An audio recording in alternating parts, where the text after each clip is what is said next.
This time on Captain Chaos's Laboratory, we're going to be working on the Department 56 spinning pumpkins.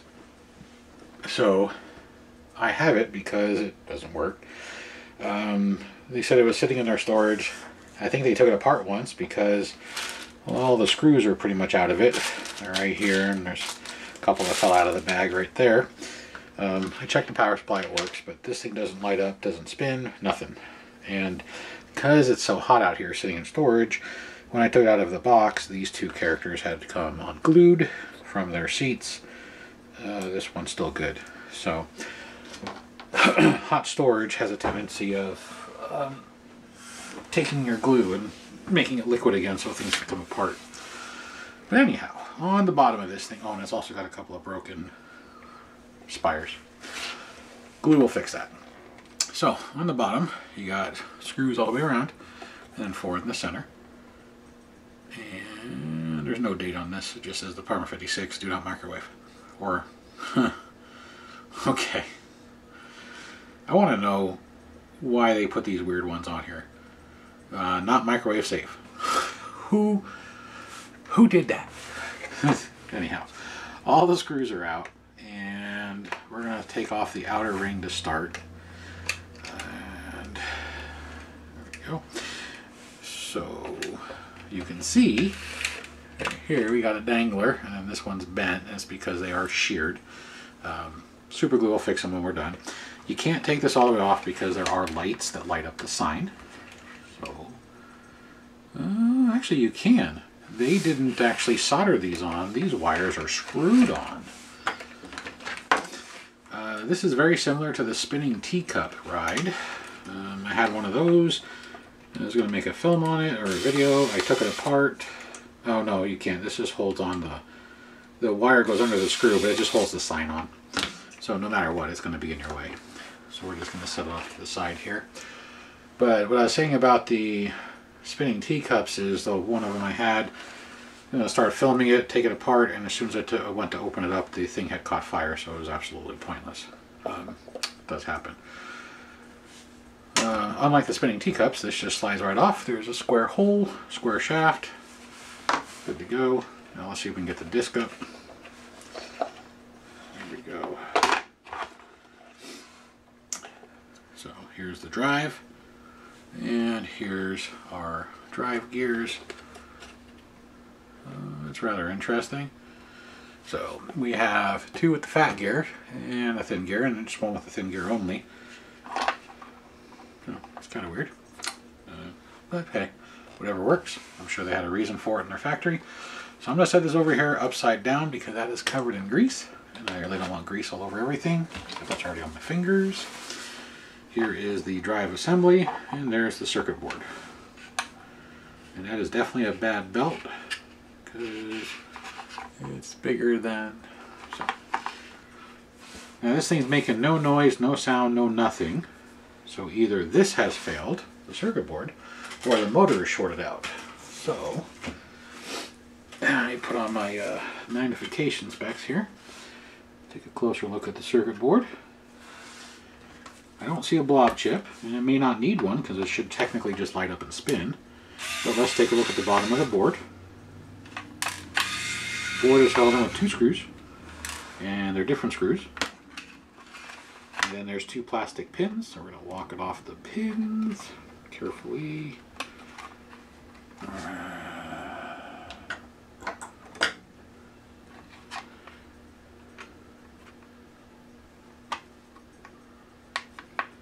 There we go. And there's the blob chip. That's the thing that always fails. And it's wet, but that could be the grease dripping down from the gearbox right there. So this does have a blob chip. So yeah, that might be a problem. That might be the problem. I'm not sure. We're going to find out. Let's put the 2 screws back in.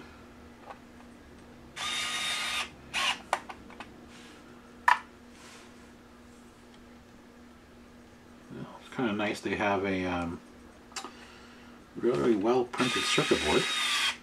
Tells you what the components does.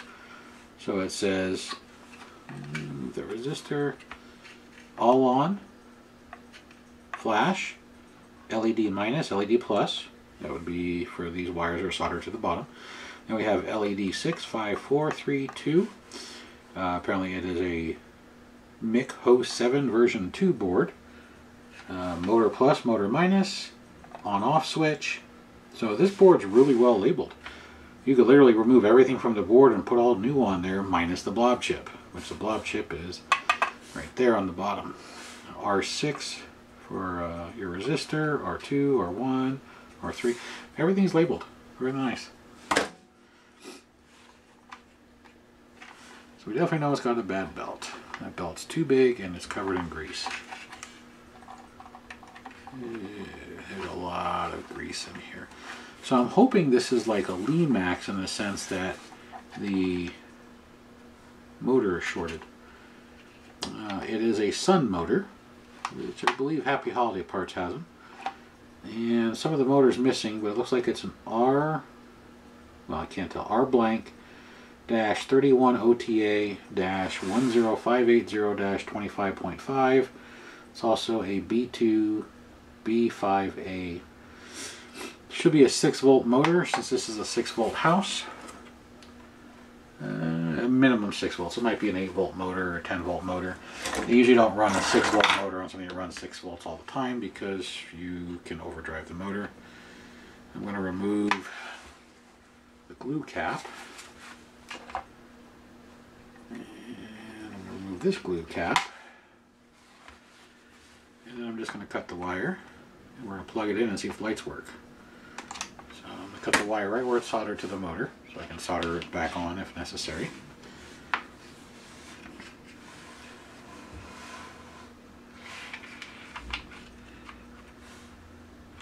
I got lights. So it does. It has a shorted motor. So thank God for small miracles. Because, like I said, the teacup ride, which is almost exactly the same, just different colors, and it has a stack of teacups, not a stack of pumpkins. As soon as I took this board is black and crispy, and I'm thinking more than 6 volts was applied to it. But, alright, so at the moment it looks like we need a belt and a motor. I'm going to cut this one off right here so I can remove this completely, and that will allow me to take this and move it out of the way, because at the moment we don't need it, and now we just need to deal with this thing. First thing I'm going to do is make it to where it's not so freaking greasy, so I can actually hold on to it and not drop it a billion times. I am going to, like I always do, if you watch my videos, I'm going to rotate the big gear, the pulley, and make sure that the gears move, and make sure I don't see anything cracked. Now these big suckers, which there's 4, probably won't crack. But these little guys here that transfer the small energy, or the motor's energy, they step up to the first big gear. That's where you're going to see fractures. So if you just spin the pulley and let all the gears move, you can inspect them. Now of course the farther out you go, the slower it spins, typical gear reduction. But you can also feel if it goes click. So if any of these finer teeth gears have a click when you're doing this, you know that you have a crack in your gear. Usually on this style gearbox, because of the large teeth, high torque gears, the crack is going to appear in the worm gear or the first gear in the drive after.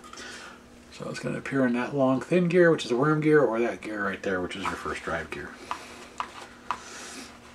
I'm going to clean out the grease in the pulley. Greasing a pulley is a bad idea because you just reduce the friction coefficient, which means that your belt can slip easy.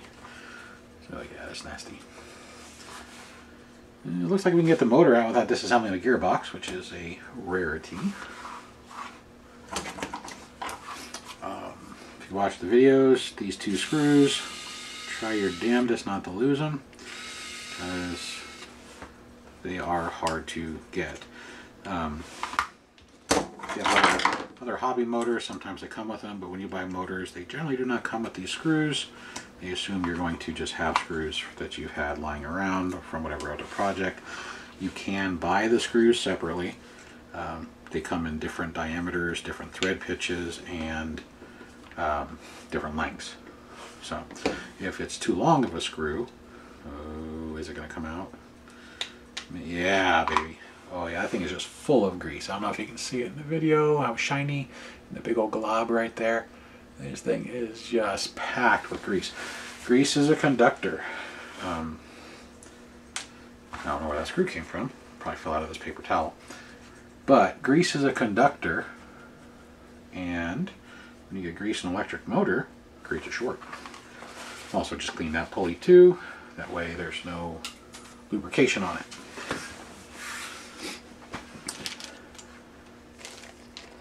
On Lemax, that's usually where we find the bad motors caused by grease.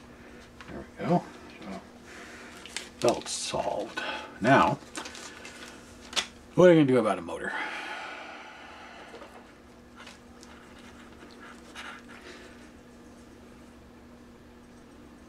It's only 3 volts. We could stick in a pancake motor, which this is a pancake, most commonly found in Lemax. This motor should be rated up to 6 volts. But it's the same diameter, not as tall.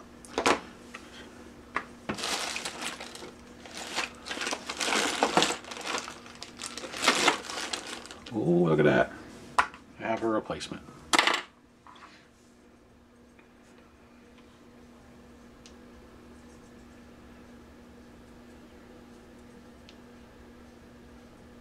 Slightly different part number, but see if it can handle 6 volts. So let's see what we can do here.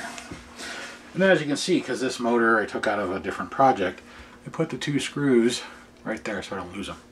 So if I take a motor out of a parts house, so I don't lose the screws, I will screw them back in. I do have a little drawer in one of my little storage containers that has a couple dozen screws I've taken out of motors that get full of grease, or from parts houses that the motors are bad. And this manufacturer is probably the same. The difference is this one has a smoothing capacitor. You see the red dot?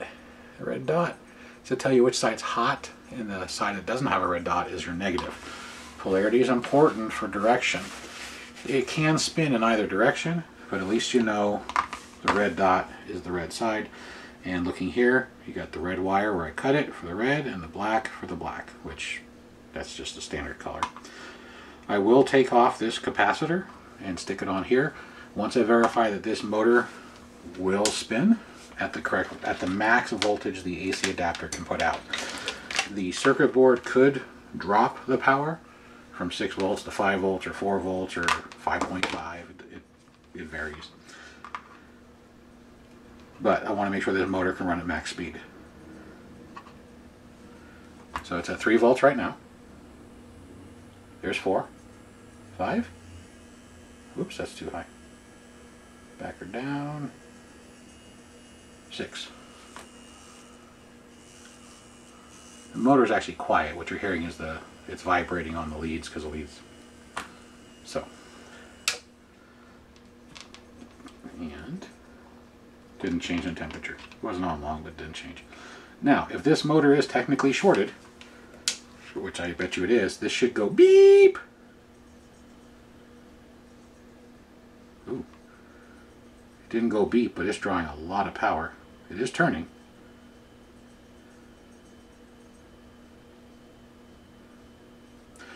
It's really close to shorted.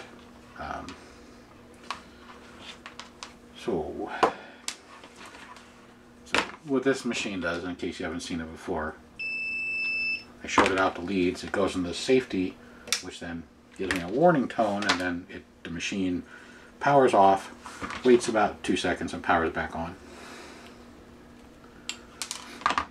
But that motor is drawing almost 2 amps to spin at 6 volts. That is excessively high. This was drawing 2/100ths of an amp to 3/100ths of an amp here's bouncing between, which is more likely with no load.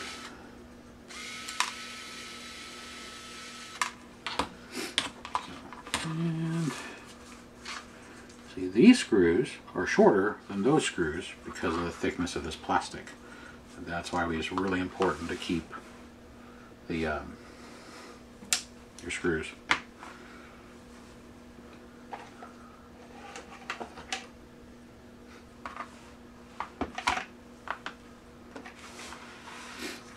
Now, to make sure the circuit board can handle a load, I'm going to solder this on real quick just to ensure that the circuit board is working. With no load, the lights are going to work fine. There's no load. Your load is a motor. But if you have a problem with the circuit board, you can actually get a it'll error out or not function once it's put under a load.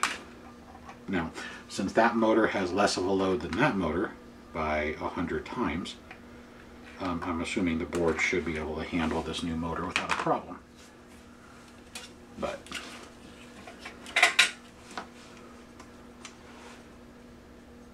I have a tool that imitates a load, but it works on 5 volts DC, not 6. It could ruin the thing because it's designed to put a load on USB products.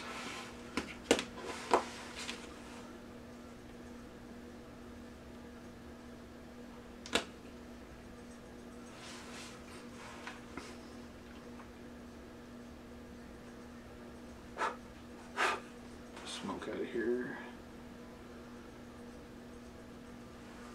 There we go.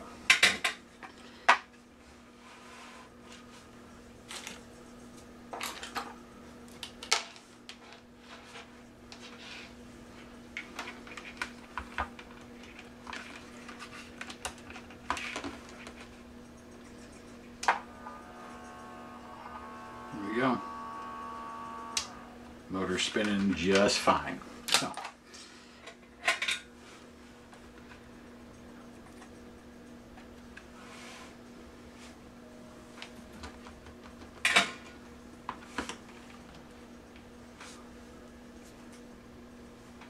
bear with me for a second. I think somebody just rang my doorbell.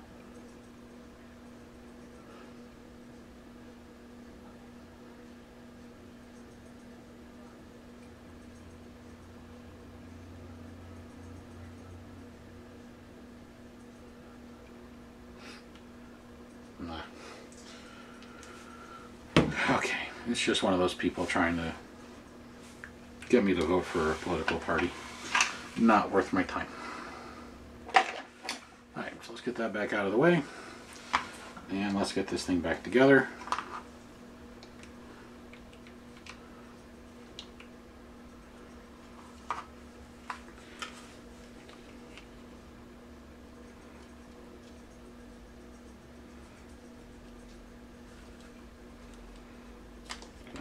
Got you out without taking you apart.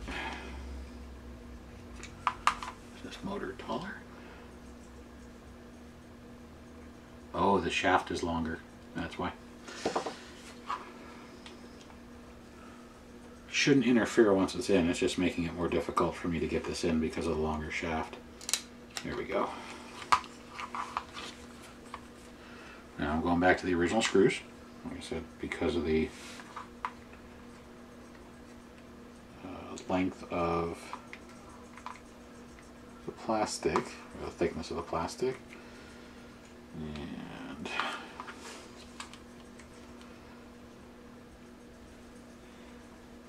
there we go. I'm rotating the motor into the correct holes that I can solder the wires on while it's inside the plastic housing here. So I want to make sure that this inner pin wasn't below the plastic. That way I don't melt the plastic with the soldering iron.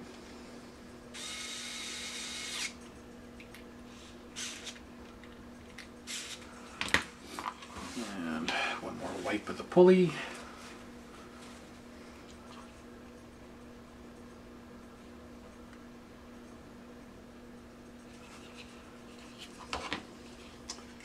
Push it too far down. So try and make sure your pulley is straight across. When it's at a slight angle, you can increase the friction on the belt, which wears the belt out and puts more strain on the motor. There's the new belt, and let's test her out again. Negative. Perfect. You should be able to see that shaft rotating.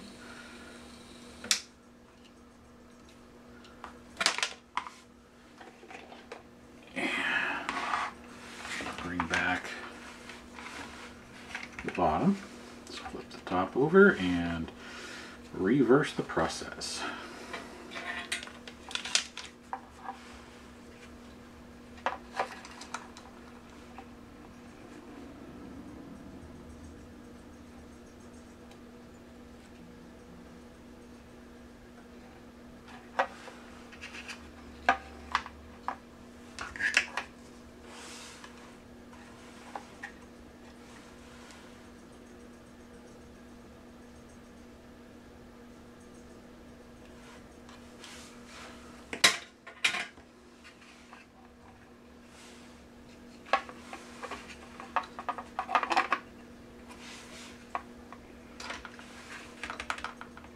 I'm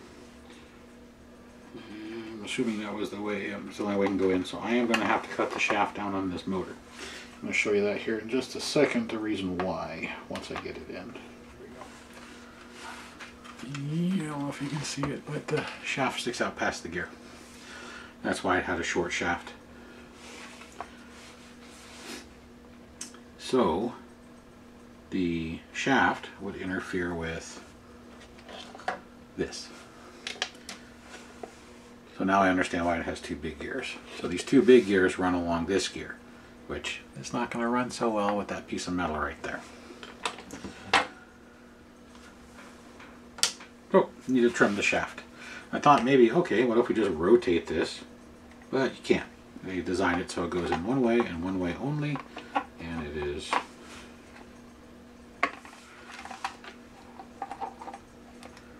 that way. So how I do the shaft adjustments, because sometimes they are too short or too long and you need a short one, is I use a Dremel with a cutoff wheel. It's noisy-ish, but it works. You can use a bandsaw. If you have a bandsaw, you can use a hacksaw.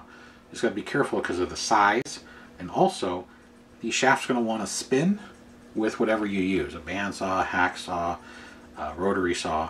It doesn't matter. The shaft's going to want to spin and spin and spin and spin and spin, and that's kind of a problem. So whatever you use, be careful.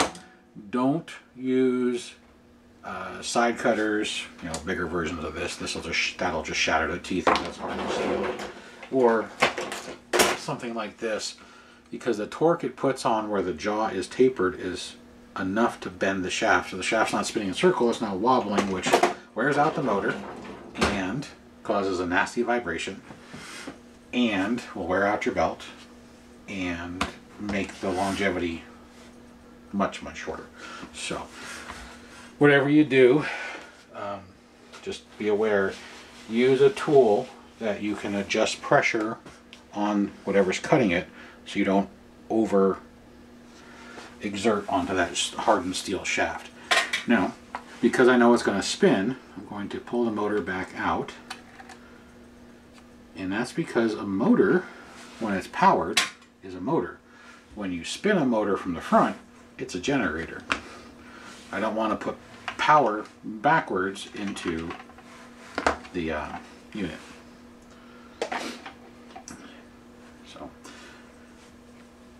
So I'm going to go get a Dremel, which used to be sitting in here. Oh, yep. There it is.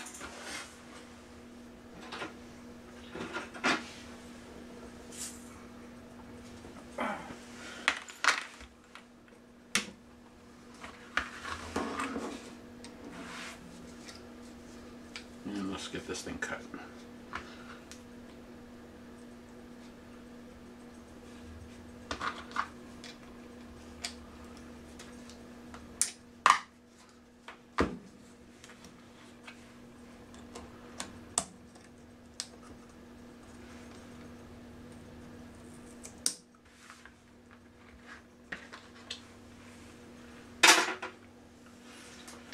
Use your safety squints when you're doing this. It does throw metal shavings as well as fiber shavings from the wheel if you're using a fiber wheel, which 99% of them are fiber.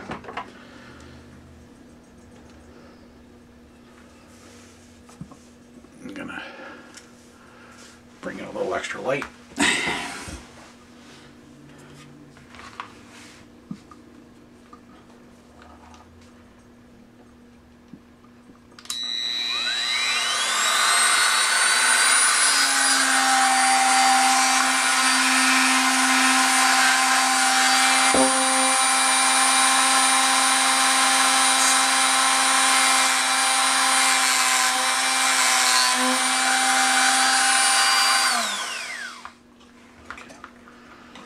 What I've done is I've put a mark on the pulley, or the shaft, so I know where to cut.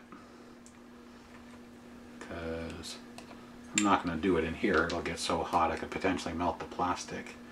I just wanted to score it, basically.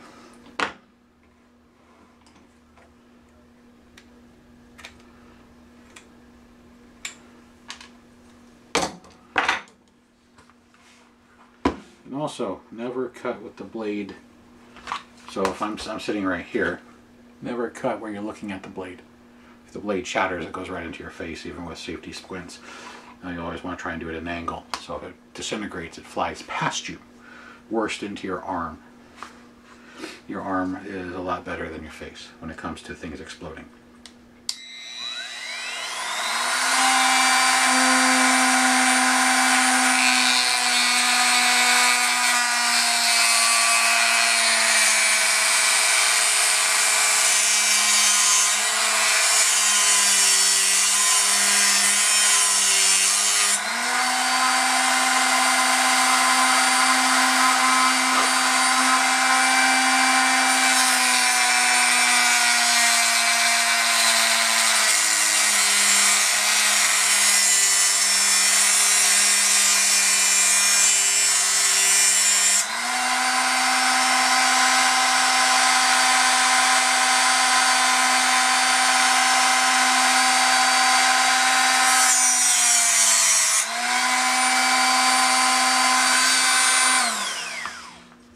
Lastly, the reason I kept stopping and giving it a few seconds was to let it to cool down.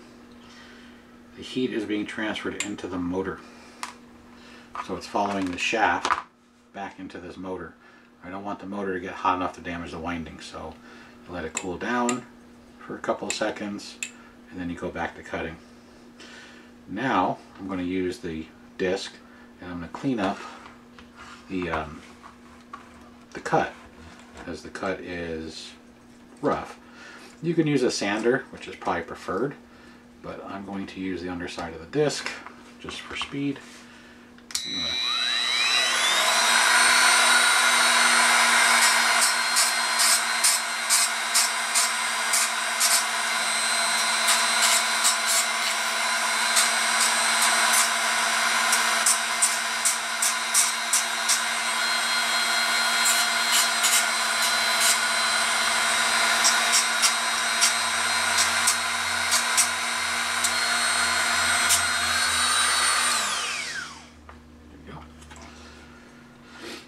So when you cut, you create a burr.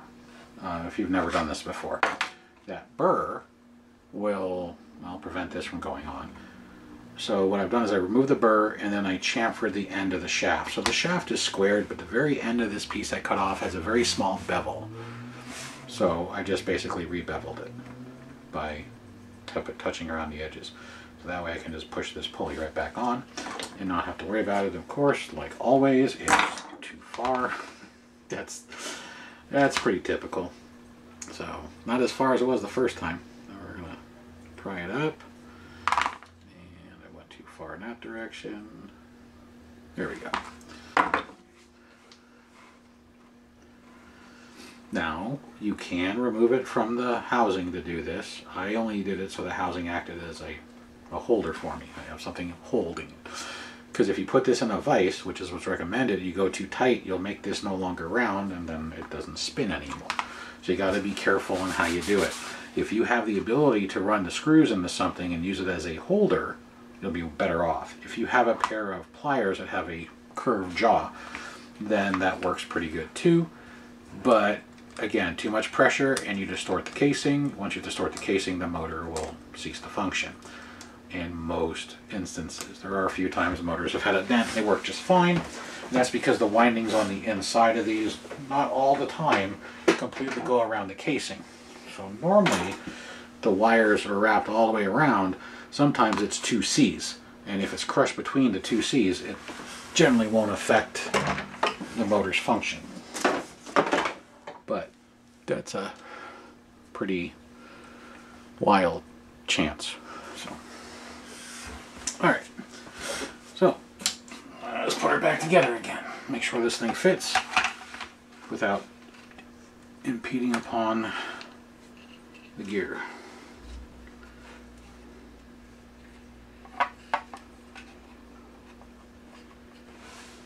Yeah, now it's behind. So, I've been asked a few times how I grind down shafts on motors, and I either use a Dremel on small motors like this one, or I use a angle grinder on large motors.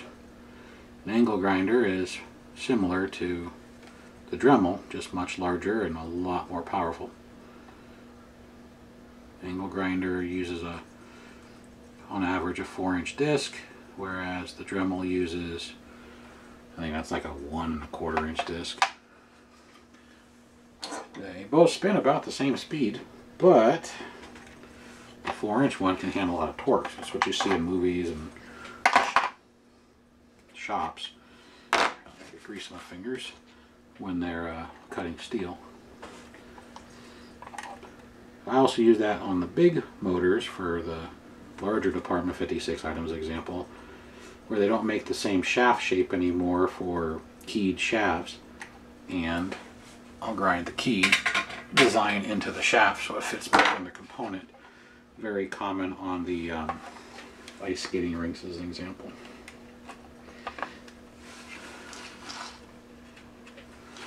There we go. All the screws come in from the bottom, so don't forget that. I'm not forgetting any process. And set her down. There we go. Make sure it's seated. This won't spin because you're trying to drive the motor. So I'm just making sure it's seated, since we have to make sure all the gears line up.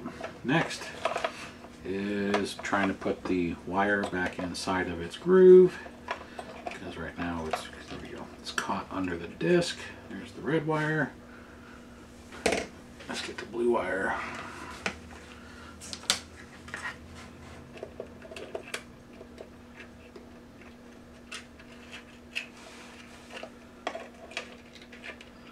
Also want to make sure they're not covering the screw standoffs, because that would cause the screws to shear the wires. So I'm trying to feed the wires behind where the screws go. Which the red wire is staying, but the blue wire keeps coming out of its groove.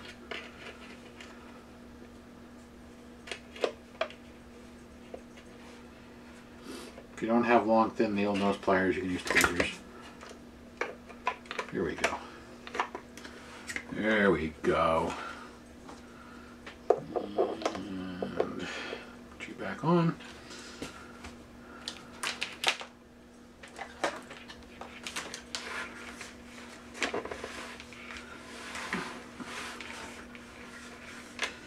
You're gonna have a whole bunch of gluing to do once this is done. Look at that. I think the sign's lit up. It is. Alright. So, now it's time to just glue and screw.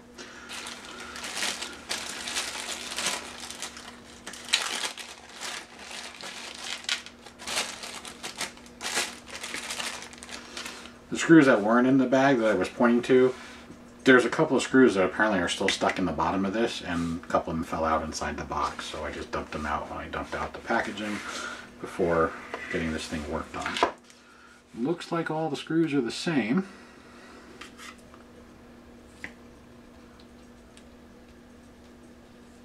That screw is stripped out. That screw is stripped out. That's awesome. So with my magnifiers I can see, and it looks like they're stripped out, so I can put them on the bit. Hey, look at that. See, that one doesn't slide on the bit. I might have a couple of spare screws lying around.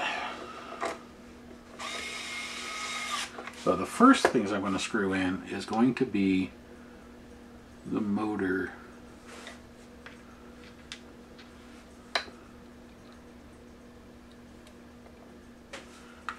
That's the 4 center screws, and that's because I don't want it flopping around.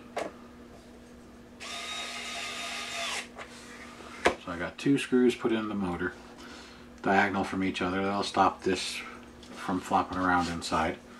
Now let's cut a couple screws around the edges here. That's one. I know there's already a screw in one of these holes. Right there.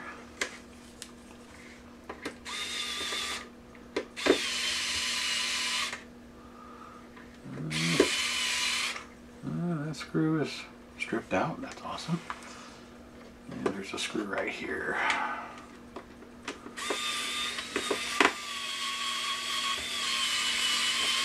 There we go.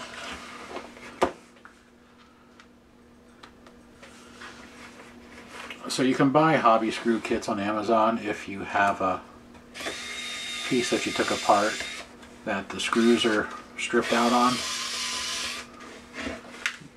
That one didn't catch. But if you have older pieces or broken pieces that you use for parts, most of them are the same screws. Some are smaller, some are fatter, but for the most part they're all pretty much the same. As far as the thread pitches, so there's usually about 3 to 4 different size screws, not counting screws that hold motors in. So you can buy the hobby screw kit on Amazon. Oh, there's already a screw in there. There's one off. Or you can just take them out of other things. Most things that are held together with plastic use the same type of screws. This is a plastic piece. Really, I think the tip is, yeah, it's losing its magnetism. But I have a gauzer, degauzer to remagnetize it.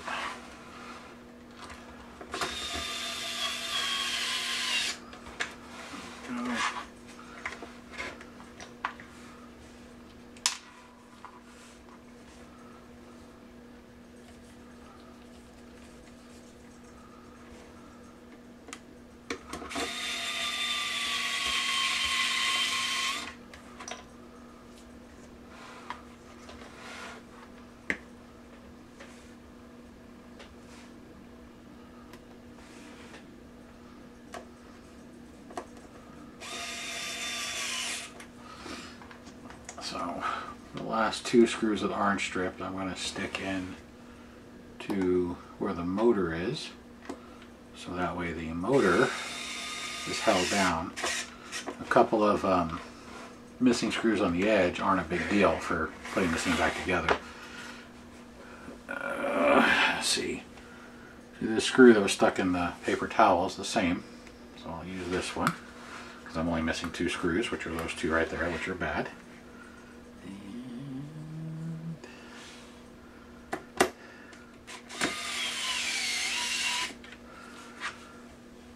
Should just be the one.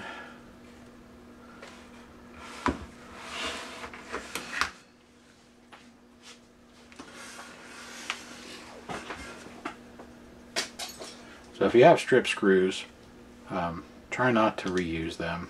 Yeah, I got a whole bunch of these plastic screws right here.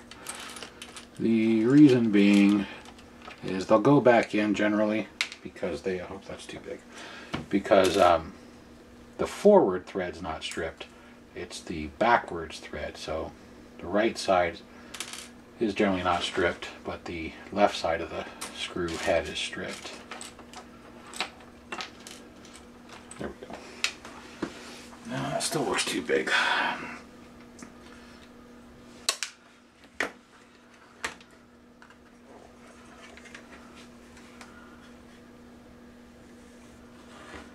Oh, and if you do have this and you want to try and put all these screws in upside down, this fits in the box upside down.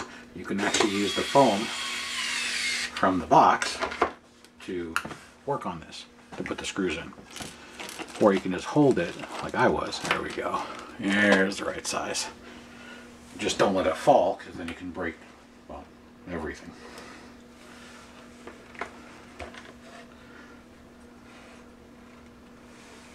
And there's the missing hole. There we go. So, now it's just getting things glued back together. Now these characters were hot glued in. I can tell by the type of glue. So I'm going to get the hot glue gun ready. And we're going to super glue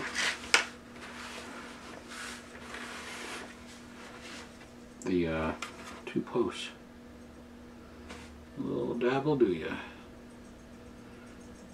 And I can see that these posts are screwed in. There's a screw head that's the screw threads are sticking up on both. So they technically can be removed if you ever want to take them off and restring them.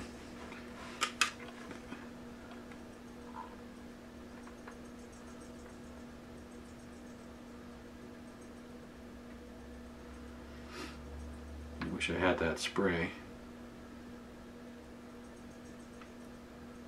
But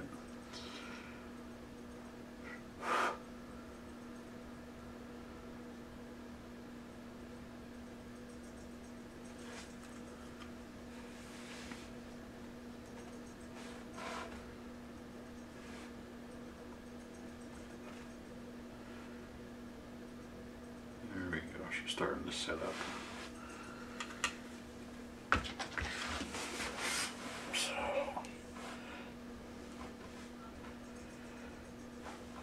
Witch goes here, and the clown goes here, according to the picture. So looking at the ghost from the front, the picture on the box shows the clown to the right and the witch to the left.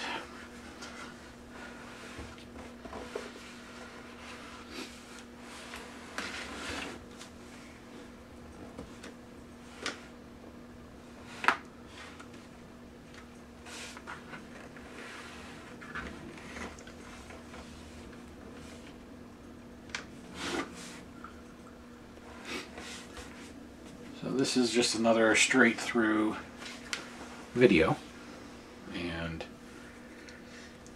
hopefully it wasn't too boring.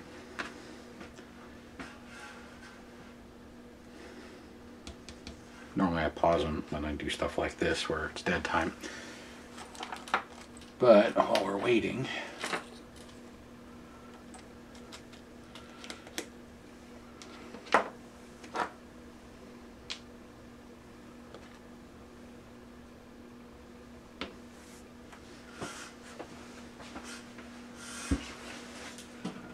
hey, there's the glue.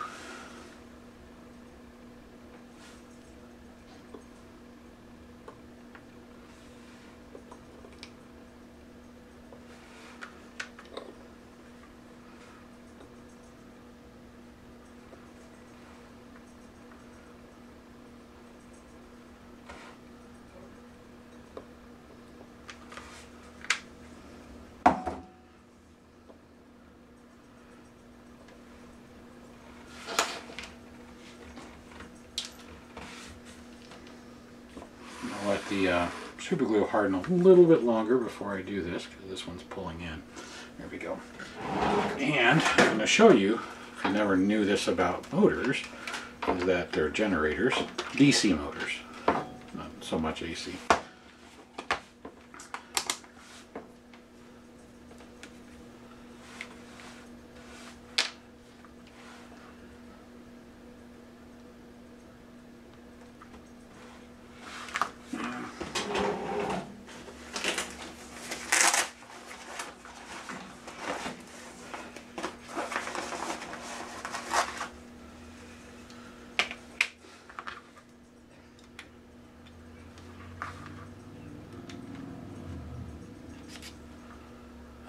work with this style. That sucks.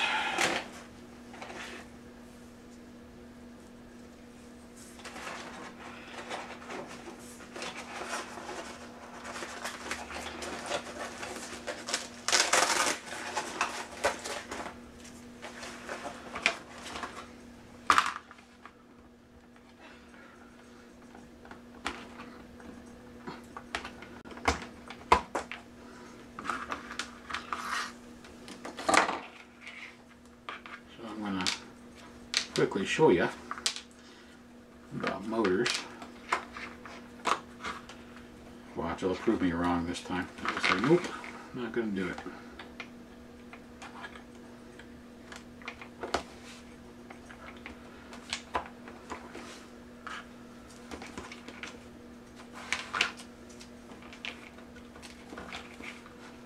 And then we'll test this thing with low light or no light, so that way you can see what this looks like in the dark in case you're interested in buying one second hand from somebody.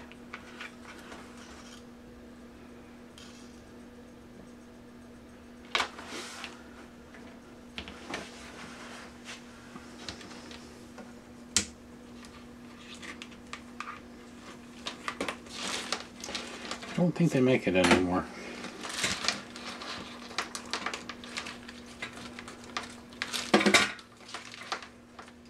Oh, no.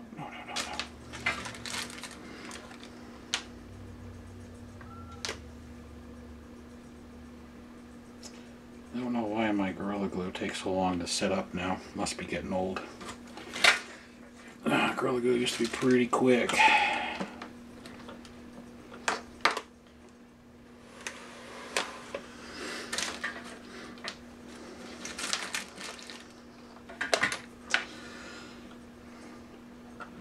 I was working on another project where I had to make a power conversion, and I haven't cleaned up the mess.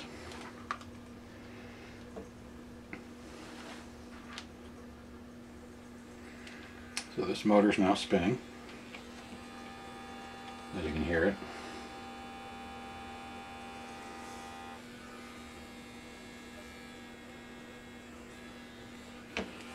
On the pulley.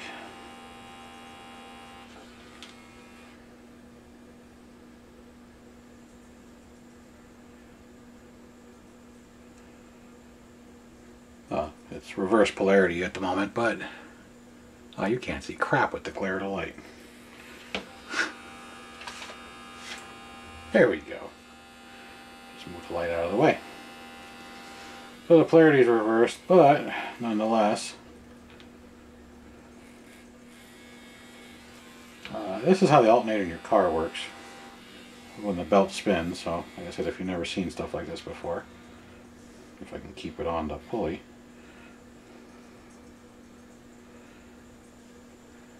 So this motor is spinning this other motor and is giving me about a volt of power.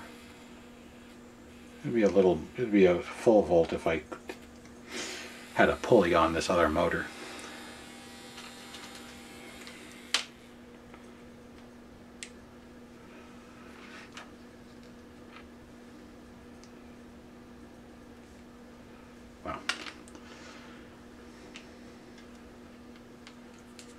So if you ever get one of those little science kits that, I don't know, I used to have one. Actually, I have like 4 of them still at the house. But they come with motors and they have a little fan. And that fan, when it spins in the air, whether it's from a breeze or a vacuum or you blow on it, it's attached to a little motor that then is attached to a little light to show you how wind power creates electricity. But it's not just wind power, it's anything that can spin the motor at a decent speed.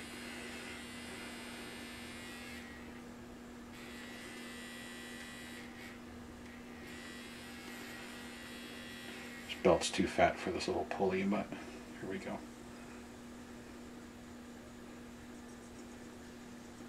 So, there it is. So that 1.5 volts, before I shot the belt off, is enough to power an LED light. So that's what I was saying about grinding. You don't want to grind because you then take that motor and you're spinning it really fast, backwards, potentially, and you could backfeed the board. This little motor is putting out about 1.5 volts.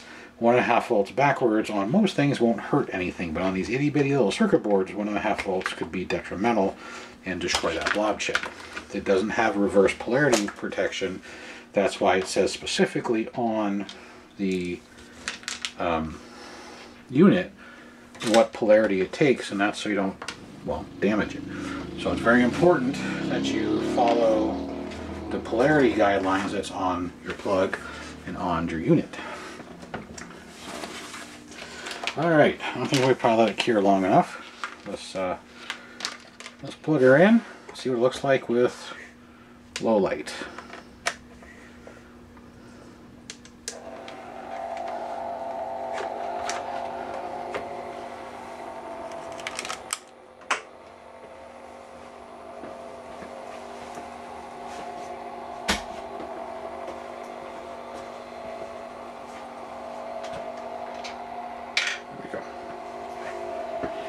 So you'd want some light, you can see, because this thing is dark.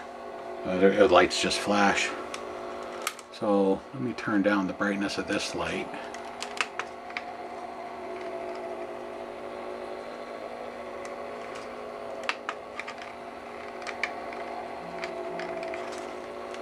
Then we'll turn the light away like that.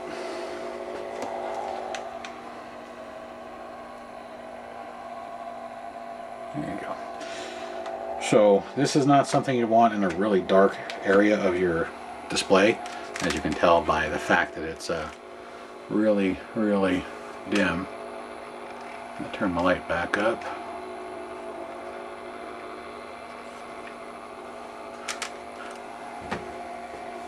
And bring the next light.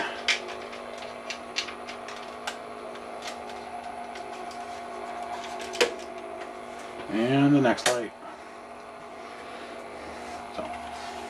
So if you do have this piece and the motor's bad, the motor that's in here is a narrow 6-volt hobby motor. When I say narrow, this was the motor I was just using to show you the generator principle. These are the same power, but you can see the size. So it's just a narrower version of this motor. It is the same basic motor as a Limax motor. It's just shorter. So here's another one that I used to show that the motor's spinning. I put a flag on it. This motor part number is RF310T-11400. It's an RF310T. The 11400 is 11,400 RPM is what the motor spins at. That one, the one I threw in the little trash can over there, I can't tell you what the speed is because the sticker is worn off. But it could be anywhere from 8,600 is the lowest on average, and 16,000 is the fastest. I guarantee you it's on a 16,000 because I'm sure this is spinning faster than it did originally. I bet you it's like an 8,000 or 9,000 RPM motor. The 11,400s are the most common now, and they just use gear reduction to handle them. You could technically use the hobby motor from a Limax, which is what I was using for a generator. This motor says 3 to 6 volts. So Limax runs about 4.5. That way they're not overrunning them and causing them to burn out prematurely. Usually what causes them to fail is the grease, just like this one. So that motor would do it too. The difference is the bigger the motor, the more torque it has. So this motor will have more torque than this motor because of the extra windings. And in comparison, this is what spins your CD in your old Walkman, or yeah, CD Walkman. You can see this is even smaller. This has less torque than this, but yet they're rated for the same. This is rated for 6 volts. That's why your old Walkmans would have like 6 AA batteries in it. And actually, this is what you don't know. This is what actually your CD sits on, and that's what spins your CD. But these come in handy too. I got several of them. They're just thinner, but they're the same power rating as the bigger one. They just have slightly less torque. So if it's in a low torque situation, those work fine. Or if you're in a situation where you have very little space, those work fine. So, but anyway, so that's going to do it for this. Any comments, questions, leave them below. Till the next one. Thanks for watching.